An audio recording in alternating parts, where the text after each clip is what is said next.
안녕하십니까. 바른 북소리 정북방송을 찾아주셔서 감사합니다. 이제 만나러 갑니다에서는 북한의 2030 세대는 당과 국가에 대한 충성심이 없다는 데 대해서 열심히 떠들고 있습니다.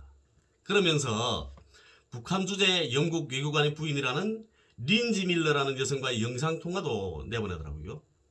그 여성은 2017년, 2018년에 북한에 있을 당시에 열병식에 동원된 청년들을 만날 기회가 있었다고 합니다. 그런데 그 청년들은 겉으로는 충성심이 강해 보였는데 감시자가 사라지면 열병식 훈련에 이틀에 한 번씩 동원들에게 너무 피곤하다고 욕을 하고 열병식에서 우렁차게 하다가도 끝나자마자 버스를 타려고 도망가고 쇼핑 가고 너무 싫어하는 게 보였다고 합니다. 이분은 열병식 훈련에 참가한 군인들을 만났다고 하거든요. 그런데 군인들은 만날 수가 없습니다. 군인들은 미림 비행장에서 훈련을 하고 관통 훈련을 할 때만 평양 시내에 집체적으로 들어옵니다. 차를 타고. 집체적으로 들어왔다가 집체적으로 빠지는 거죠. 그러니까 모두 집체적으로 움직이기 때문에 군인들은 만나볼 수가 없습니다. 때문에 군인들이 북한 정부가 거짓말을 많이 한다고 요구를 했다는 건 있을 수 없는 일입니다. 그리고 인민군 군인들은 당과 수령 조국과 인민에 대한 무한한 충실성으로 교육되는 집단입니다. 그렇기 때문에 사회에서 일하는 청년들이 사회제도에 대한 의견을 말한다고 할 수 있을지라도 군사복무를 한 청년들은 그렇게 말하는 청년들을 제지시킵니다. 그런 군인들이 정부가 거짓말을 많이 한다고 욕을 한다는 건 있을 수 없는 일인 거죠. 제가 보기에는 열병식이 끝나게 되면 군중집회를 하거든요. 아마 영국 그 외교관 부인은 그 군중집회 훈련에 참가한 평양 시민들을 만나본 것 같습니다. 그걸 군인들을 만나봤다고 이렇게 이해를 잘못하고 계시는 거죠. 열병식 훈련이 힘든 건 사실입니다. 린지 밀러는 감시자가 없으면 이런 단서를 달리기는 했지만 열병식 훈련에는 지시자는 있어도 감시자는 없습니다. 아마 북한 사람들은 늘 감시를 받고 산다는 걸 강조하고 싶었던 것 같습니다. 그리고 북한 사회도 억압적인 사회는 아니고 힘들면 힘들다고 말할 수 있는 사회이기 때문에 힘들다고 불평을 부릴 수도 있는 겁니다. 그리고 군중집회 훈련이 끝나게 되면 빨리 집으로 가야지 혼자서 훈련을 할 수는 없는 거죠. 훈련이 끝나면 빨리 집으로 가는 겁니다. 그리고 쇼핑도 해야죠.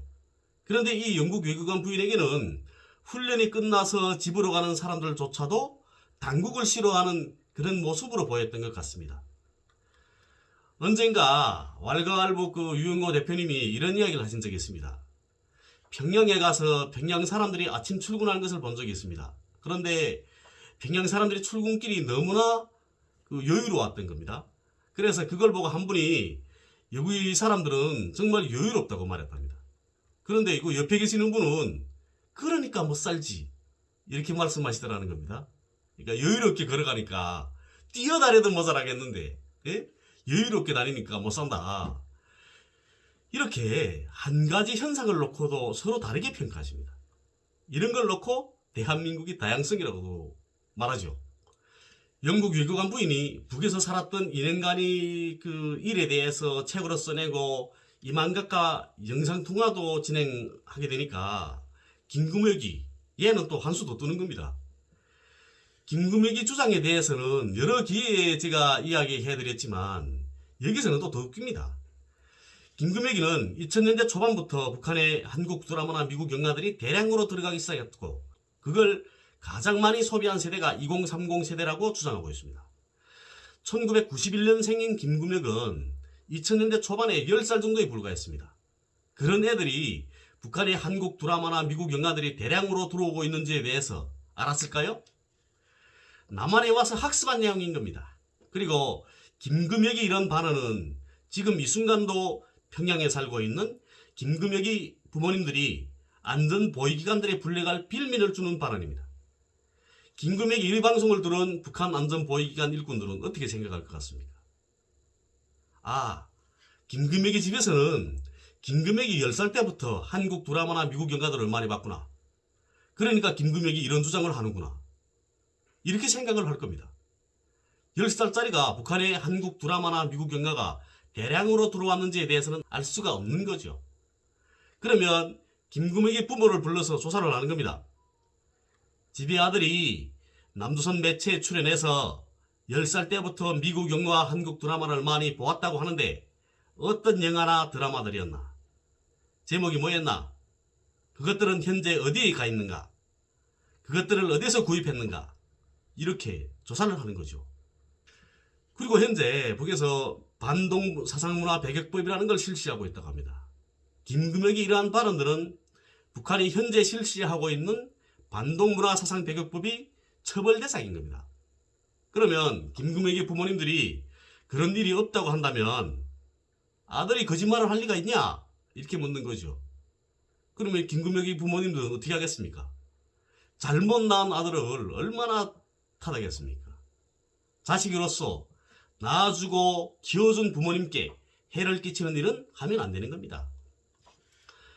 제가 일전에도 이야기했지만 김금혁이는 이만갑에 출연해서 자기 아버지는 대동강에서 유람선 3척을 띄우고 레스토랑을 운영한다고 말했습니다. 그리고 자기는 자비 유학을 나왔다고 말했죠. 그러면 북한 국가안전기관이 김금혁이 아버지를 불러서 묻는 겁니다. 당신 아들은 자비 유학을 보냈다고 하는데 당신의 유학자금을 대줬냐? 없습니다. 이렇게 하면 아들은 자비 유학을 나갔다고 하는데 당신은 왜 없다고 하냐? 그리고 김금혁이 유학 가게 된 전 과정에 대해서 조사를 진행하는 겁니다. 수사를 하면 걸려들지 않는 사람이 없습니다. 그러면 모두 처벌받는 겁니다. 김금혁이는 이만갑에 출연해서 그리고 또 자기 유튜브에서 허튼 소리를 해서 몇 푼의 돈을 벌지만 부모님들과 김금혁이를 유학을 내보내준 그 사람들은 김금혁이 허튼 소리 때문에 사람들로부터 손가락질을 받고 북한 사법기관으로부터 처벌을 받는 겁니다. 김금혁이는 이런 말도 합니다. 한국 드라마나 미국 영화를 본 2030 세대는 북한 체제 말고 또 다른 대안이 있을 수도 있다는 생각들을 가지기 시작하는 거다. 생각해보니까 나는 정권으로부터 그 어떤 도움도 받지 못했고 나를 먹여 살린 건 부모님인데 영화나 드라마를 보니까 이런 세상이 있네. 그렇기 때문에 충성심이 바닥일 수밖에 없다는 그런 겁니다. 평양에 있는 대학생들은 자기 아버지들이 우지람을 하는데도 불구하고 늘 모여 앉으면 이런 이야기를 한다. 우리나라는 왜 이렇게 못 살까? 문제가 뭘까? 문제가 있는 것 같은데 이런 얘기들을 공공연하게 한다는 것. 그 문제가 상당히 중요하다고 말합니다. 김금혁이 이 말은 자기 친구들이 그렇게 했다는 말이나 다름이 없습니다. 김금혁이는 고등중학교를 졸업하고 대학 생활을 하다가 유학을 나왔던 겁니다. 그러니까 북한에 있는 친구라고 해야 몇 명 되지도 않을 겁니다. 김금혁이 말 때문에 그 친구들이 피해를 보는 거죠. 북한 국가안전보위기관이 그 친구들을 불러서 물어보는 겁니다. 너희들이 그런 이야기를 한 적 있냐? 그럼 우린 그런 이야기 한 적이 없습니다. 이렇게 말하겠죠. 그러면 너희 친구 김금혁이를 알지? 예, 압니다. 김금혁이가 너네 친구들이 그렇게 말하고 있었다고 한다는데 아니었나? 그럼 그 친구들이 뭐라고 하겠습니까? 김금혁이를 보고 나쁜 놈이라고 이야기를 하는 거겠죠. 돈이 아무리 중요해도 그렇지 어떻게 없는 말을 만들어내나 이러면서 욕할 겁니다. 이렇게 김금혁이처럼 종편에 출연해서 하는 말들은 고향이 부모님과 친구들을 괴롭히는 말입니다. 자신이 부모님 그리고 친구들을 팔아서 버는 그 몇 푼의 돈에 목을 매는 애들이 자기 가정을 생각하면 얼마나 하겠습니까? 정신을 차리고 똑바로 살았으면 좋겠습니다. 감사합니다.